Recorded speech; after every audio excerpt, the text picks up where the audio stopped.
kuhusu hii content ya Jumanara, hizi voice note, I think nimeona kuna watu wameona kwamba nina roho mbaya, kwamba labda nimemharibia, yani sehemu kubwa ya maisha yake, sehemu kubwa kipato chake nimemharibia kwa zile content. Unajua mimi mara nyingi sifanyagi kitu without a reason. The situation na mimi na Manara ni kwamba tu yeye hakufanikiwa kuniharibia mimi kipato changu, kunifungia mimi afya yangu, hakufanikiwa. Yani ni kwamba yeye ndo alijaribu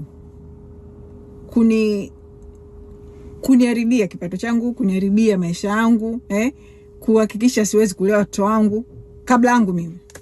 Je, namaanisha nini? Mwaka jana Haji aliwahi kunifuata DM.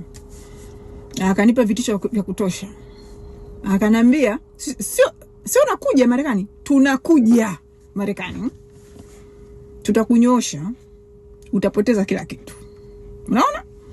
Mimi sikuchukulia serious, nikaona huyu ni atanifanya nini? Unaona? Nikamwambia karibu. After some time mtu akanifuata, mtu wao huko akanifuata, akamwambia, "Hivi Mange, hivi unajua kwamba Haji anamjaza Diamond kishenzi aje kufungulia kesi Marekani, akusu achukue kila kitu na hapo ifungwe, kwa sababu yeye kashindwa, kwa sababu yeye hana hela ya kuja Marekani na kukusuu wewe, yeye hana hela kuendesha kesi Marekani, kwa hiyo anamjaza Diamond afanye." Mimi sikuchukulia serious, nikasema kwa sababu pia hakuwa na evidence, kwa hiyo mimi nikapoteza, nikajua tu maneno, hakuna kitu wapi. Kumbe issue serious. Mwaka jana mwezi wa 8 sijui mwezi wa 7 ile, Diamond alihaya mwanasheria mkubwa, kampuni kubwa, sio kampuni ya kijinga, yani kiasi kwamba mwenyewe nimepokea zile document. Kwanza nimesoma ile law firm, nimeigoogle, nikamsoma yule mwanasheria ale sign alichukua ile kesi, akili kanikaa sawa mwenyewe. Ni vile tu na mimi sasa hivi niko kwenye position ya kuwa na hela ya kupambana na kesi. Unaona? Diamond alienda kwa bonge la law firm hapa Marekani, bonge la attorney, so ikanibidi mimi nikasema huyu kaenda kwa huyu attorney mkubwa hivi, inabidi mimi niende kwa law firm kubwa zaidi ya hii, nitafute lawyer mkubwa zaidi, kwa sababu Marekani bwana, kesi Marekani unaweza ukawa na kesi nzuri ya kushinda, ila kama una lawyer mbovu unashindwa ndugu yangu. Au unaweza ukawa una kesi very weak, kwamba wewe unaenda kushindwa ile kesi, yani kesi uchomoki, lakini ukiweka lawyer maana kesi inapanguliwa dakika 2. Kwa hiyo nikajiambia hapa niache upare, na mimi niende kwa mwanasheria mkubwa zaidi yake yeye, ili tukapambane vizuri. Kuingia tu pale, wewe Haji Manara mimi kanikosti wewe, kuingia tu pale kumuona yule mwanasheria, kuingia ile tu consultation, kwenda naye na yale madocument. Makidamu nilitumia madocument yako hivi, kesi kila post niliwahi kumwandika Diamond ilikuwa filed pale, kila post. Alafu sasa sio Diamond peke yake, yani kama Haji Manara ananiambia tunakuja, Diamond alikusanya watu, add kwenye ile kesi Professor J, dada yake yule Esma, yeye mwenyewe Diamond, na kukua kuna kijana mwingine hivi sijui nani, simkumbuki. Walikuwa watu kama 4 wako represented na hiyo law firm, ili kesi iwe kubwa. Yani kama ananiambia tunakuja, tutachukua kila kitu, ndio Diamond alichofanya, kesi iwe kubwa. Kwa hiyo mimi nimeenda ile kuingia consultation, na file liko hivi, mavitu yote nilikuwa kuandika, maombea yote nilikuwa kuandika kuhusu hao watu 4 yote. Alafu yani File iko hivi. Kwa hiyo ile kuingia tu pale mlangoni kwenye ile law firm $5,000 ndugu yangu. Consultation. Bado hajachukua kesi $5,000 kuingia tu pale, yani kuonesha tu na issue tunafanyaje. Nimeingia pale, lawyer akapitia yale madocument pale dakika 2. Kwanza document zenyewe Diamond sio alifanya ubahili. Hiyo law firm yenyewe document zote wamezitranslate kwa Google Translate. Yani hawakupeleka kwa zile kampuni special za kufanya translation za lugha, legal yani kufanya translation ya lugha vizuri. Wamefanya translation ya kila kitu Google Translate. Kwa hiyo kwanza Kiingereza kibaya, broken, vitu vingine havieleweki. Kwa hiyo yani walileta 2 sets. Posti zote ambazo nimeandika kwa Kiswahili na zile ambazo wamezitranslate kwa Google Translate. Kwa hiyo nimeenda pale kwa lawyer kwanza anaangalia zile kazipitia tu zile za Google Translate dakika 2. Kazipitia zile kwanza. Akasema kazipitia, akaangalia, hii ndio kesi wanakuletea. Anaambia hawa hawana kesi. Hakuna kesi. Hii kesi tunaipangua dakika 2. Tunaidismiss dakika 2. Na hata mahakama ikikataa kudismiss tunamshinda huyu dakika 2. Lakini kesi itakukosti sana. Awali fee ya lawyer $1,000 na ushuzi. Hiyo kampuni awali fee. Lakini kesi tutashinda. Sasa wewe uache ubaili, kwa sababu kesi tutashinda. Huyu Diamond atarudisha hela yote ambayo utatumia sisi kutulipa. Mahakama itamwamuru alipe hiyo pesa yote utakao spend wewe. Kwa hiyo wewe spend hela itarudi. Diamond atalipa. Sisi cha kwanza tufika pale mahakamani, kwanza tunamuomba jaji kwamba huyu sio Marekani. Kwa hiyo sisi tukishinda kesi hapa hatuna jinsi ya kupata hela. Tunaomba kwanza awekeze hapa Marekani $100,000 ili sisi tukishinda tupate hela yetu. Maana yeye akishinda huyu Mange kila kitu kiko Marekani, ana jinsi ya kukipata. Sisi tunapataje vitu vyake huko Tanzania? Aweke kwanza hapa mahakamani kesi fulani ili hela kesi akishinda na sisi tuna jinsi ya kupata hela yetu. Sasa kwa hiyo lawyer akaniambia, kwa sababu Diamond alinipa siku 14. Kama sitaki aende mahakamani, anipeleke mahakamani completely.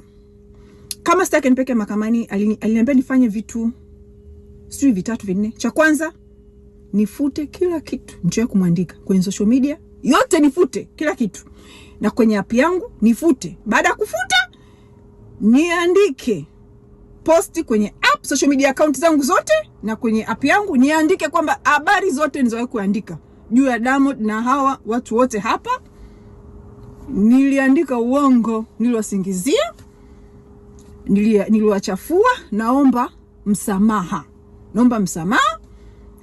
Na sitoka niwaandike tena, na sitorudia kosa. Ndio Diamond alichotaka nifanye. Kama sitaki anipeleke mahakamani na aje kunichukulia vihela vyangu, nifanye hiyo kazi. Kwa hiyo yule lawyer avangalia, akaniambia bwana, hii kesi unashinda. Tatizo ni kwamba itakukosa sasa hivi hela zako, huyu Diamond atakurudishia baadaye, maana tutampiga hii kesi. Tutashinda. Sisi tunakushauri tu, lakini mwisho wa siku kesi hii ni ya kwako. Yani lolote linaweza kutokea. Wewe amua. Unataka kumwomba huyu msamaha ili ya mambo yaishe, au unataka kwenda kupambana naye mahakamani. Hiyo sikufikiria dakika 2. Nimwambia yule lawyer, mimi ni mpare. Sisi tumeombewa kesi. Acha. Yani sasa hivi hapo kazi hii hapo kazi yote nitawafanyia nyie kwa lipo ili tushinde hii kesi. Lakini msamaha siombe. Maana nikaambia nikishaomba huyu msamaha, nikishaomba msamaha, biashara yangu imekufa na muandika nani ndani. Na wakati nimeshasema habari nilizokuwa naandika kule ni za uongo, nilikuwa nasema vitu vya uongo. Si ndio? Yaani mpaka hapo Siaji Manara ameshafanikiwa. Hapo imeshakufa. Nikisema nije pale niseme jamani nilimsemea Diamond uongo, nilimsemea Esma uongo, issue ya Professor Jay naye si ndo anatafuta hela za nani za urithi wa kuachia familia yake. Ndugu zangu, ndo anataka aje zipatie kwenye hapo, sijui. Unaona? Nikamwambia lawyer, mimi ni Mpare, aumbwi mtu msamaha. Nitatembea peku kwanza, nitauza. Yani mpaka nikaingia mkataba. Nikaingia yani sikuingia mkataba, yani kwamba tukakubaliana kwamba yani kama kesi ikienda huko nitapa mapato yangu kiasi fulani every month, kwa sababu hatujui kesi itaenda for how long. Mapato ya so kwa safa kiasi fulani nitalipa law firm. Yani nilikuwa tayari niende tuto na Diamond mahakamani mpaka wote wawili tufilisike kulipa haya makampuni makubwa ya law. Wote tufilisike, tuwalipe mpaka account ziwe nyeupe. Lakini siombi msamaha. Yani nilikuwa nasema Haji Manara na Diamond wanishinde mimi. Sasa nyie ambao leo mtu unaweza kuona mimi nina roho mbaya. Haji Manara alikuwa ananimaliza. Alikuwa anafunga hapo mwaka jana. Ni vile tu bahati Diamond kaja kanikuta kipindi na mimi nina hela ya kupambana. Kwa sababu ningeipata ile barua kwa law firm aloenda ni kubwa. Ningekuwa sina hela nisingeweza kupambana. Yani kwanza pale wewe ningefanyaje? Maana ile letterhead tu la ile kampuni kwa pale unatetemeka. So guys, mnamuonea huyo huruma, mjue kwamba leo hii kungekuwa hakuna app ya umbea kama Haji Manara angefanikiwa, ningekuwa sipo. Kwa hiyo nilipomwambia la yangu niko tayari kupambana, siombe msamaha, ananiambia kama umeamua hivyo basi wewe tulia, kaa kimya, tusijibu hii mibarua yao. Kwanza tusiwajibu hii mibarua yao, tusiongee. Kwanza ametutumia document Kiingereza cha Google Translate. Hatuelewi chochote. Hatujaelewa chochote. Kwa hiyo cha kwanza kesi tutaomba mahakama hizi document wakazitranslate kwa kampuni zinazoeleka. Tusomi kitu hizi. Wanafanya Google Translate. Watoe maelfu ya madola. Zile document, hizi document tu zimekuwa nyingi hizi. Diamond kuzitranslate hizi document moja hapa dola 50,000 mpaka $100,000 kuzitranslate tu into proper English. Ndio maana wameenda Google Translate. Kwa hiyo cha kwanza tutaomba wazitranslate. Kwa hiyo kaniambia wewe kama umeamua unaitaka hii kesi, kaa kimya, tulia. Sababu umekupa wiki mbili. Wewe tukae kimya hizo wiki mbili, tusubiri watuletee lawsuit ya mahakamani, tujue tunaweza kupambana. Ile sisi sababu umeshatoa hichi kidola 5,000 chako cha kwanza hapa, sisi tuko standby. Na wakileta kweli tutakwambia uongeze la kiasi fulani. Kwa hiyo wewe sasa hivi subiri. Na yani mchezo wa kwanza akaniambia kwanza hapa Marekani kuna sheria ya nimesahau jina ambayo yani ukimsuu mtu yani kwa defamation, kuna hiyo law ambayo huyo mtu unayemsuu anaweza yeye akakucounter sue kwa kuingilia uhuru wake wa kuongelea. Akaniambia kwa hiyo yani sisi kwanza tutaiomba mahakama tuanze kusikiza kesi yetu ya kuingilia uhuru wako. Ili mahakama kwanza iamue, je, uhuru wako wa kuongea hapa umeingiliwa au hujaingiliwa? Tukimshinda hiyo kesi yetu, hii kesi yake iko nje tayari. Au yani tukimshinda hiyo kesi tayari wewe anakulipa fidia ya kuingilia uhuru wako, afu kesi yake yeye ndio itasikilizwa.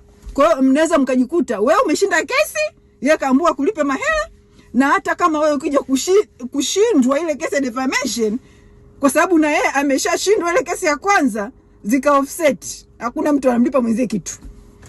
Au kutokana na labda huku judgment kubwa huku judgment ndogo, mkajikuta kuna mmoja anamlipa mwenzie hela ndogo, lakini hii kesi ushindwi. Manara mtamwonea nyinyi huruma, ile mimi I don't care. Manara alikuwa tayari kunimaliza mimi, na ninajua kwa nilichomfanyia jana. Najua sasa hivi ataanza kumpa Diamond sijui nani, twendeni mpelekeni kamalizeni. Hivi nadhani yule anakubali kushindwa, hivi nadhani yule ndo ataniacha kwa nilichomfanyia jana? Atatafuta jinsi yani atatafuta mtu yote mwenye hela yani yakuja kufunga hii hapo. Na watu niweza, sababu na mimi mwenyewe sasa hivi tajiri kudadeki, na uwezo